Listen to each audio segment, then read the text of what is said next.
Voilà, comme vous avez pu voir, Guillermo Stabile fut le meilleur buteur de la première Coupe du Monde de 1930.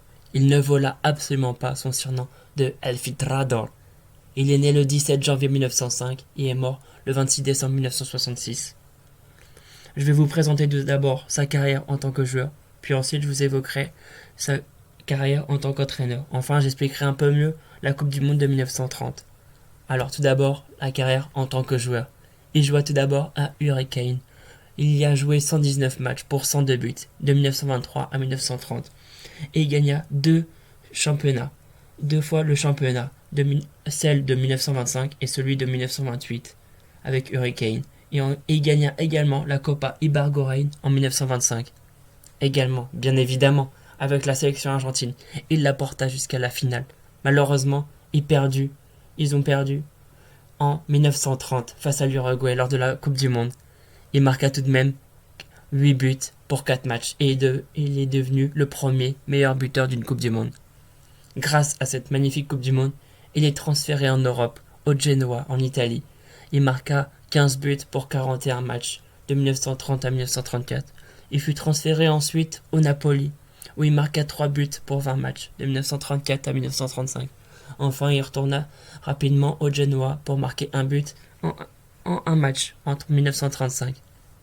Enfin, pour terminer sa carrière de footballeur, il fut recruté par Jules Rimet, le créateur du Red Star, également le créateur de la Coupe du Monde.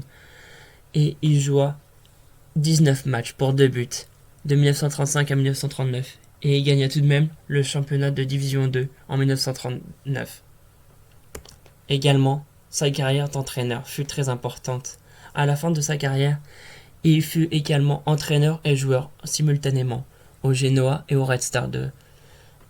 Il entraîna également la sélection argentine où il fut très fort de 1939 à 1960. Il remporta tout de même 6 fois la Copa América en 1941, en 1945, en 1946, en 1947, en 1955 et en 1957. Il entraîna également de très grands clubs argentins tels que le San Lorenzo, Estudiantes, Huracán et le Racing de 1949 à 1960, où il remporta 3 fois le championnat argentin avec le Racing de 1949, l'édition 1950 et l'édition 1951. Ce fut un très beau entraîneur, mais également un joueur impressionnant, avec un profil non pas de joueur comme à son époque, mais plutôt un athlète, tellement il était vif. El Filtrador, il ne vola absolument pas son surnom, il s'introduisait très facilement dans les défenses adverses. Et bien sûr, il marqua la sélection argentine, puisqu'il fut le premier meilleur buteur d'une Coupe du Monde, celle de 1930, où il amena l'Argentine jusqu'à la finale. Pour revenir à la Coupe du Monde 1930, cette Coupe du Monde fut la première, celle qui se déroula en Uruguay. On peut voir lors de cette Coupe du Monde, il y a eu 4 poules.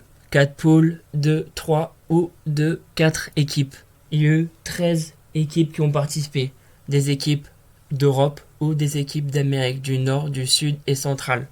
Il y a eu en tout 18 rencontres. Ce fut une Coupe du Monde avec énormément de spectateurs. 549 000 spectateurs ont participé lors de cette Coupe du Monde. Il y a eu en moyenne 30 500 spectateurs dans les stades. Ce fut magnifique.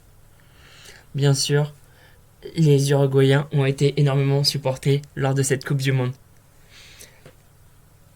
L'Argentine a remporté les différents matchs qu'elle a réalisés lors de sa poule face au Chili, la France et le Mexique. La Yougoslavie, elle aussi, a remporté ses matchs face au Brésil et la Bolivie. L'Uruguay, elle, a gagné face à la Roumanie et le Pérou. Et les États-Unis, eux, ont gagné face au Paraguay et à la Belgique dans son groupe. Bien sûr, une victoire remportée 2 points et un match nul 0 points. Et il n'y a pas eu de match nul.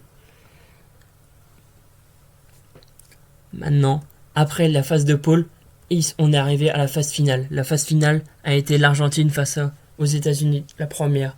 L'Argentine a gagné 6-1. Ensuite, l'Uruguay qui a gagné 6-1 également face à la Yougoslavie. Enfin, la finale, l'Uruguay a remporté la finale face à l'Argentine dans son stade le Centenario à Montevideo et gagna la première Coupe du Monde dans son pays. Ce fut une magnifique Coupe du Monde.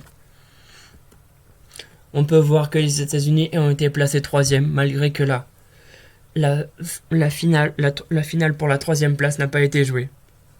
Elle devait être jouée, mais la Yougoslavie a décidé de refuser puisqu'ils ont trouvé que les arbitres ne les ont pas assez respectés lors de la demi-finale. Ils ont trouvé une demi-finale trop injuste au niveau de l'arbitrage. Malheureusement, ça devait être au départ la Yougoslavie qui devait gagner, qui devait être 3e, mais au final, ça a été les États-Unis, puisqu'ils ont encaissé le moins de buts lors de cette Coupe du Monde. C'est la FIFA qui a décidé ça récemment.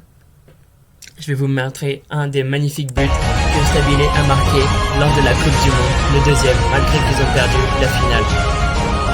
Merci d'avoir suivi notre vidéo et à la prochaine. A plus les amis.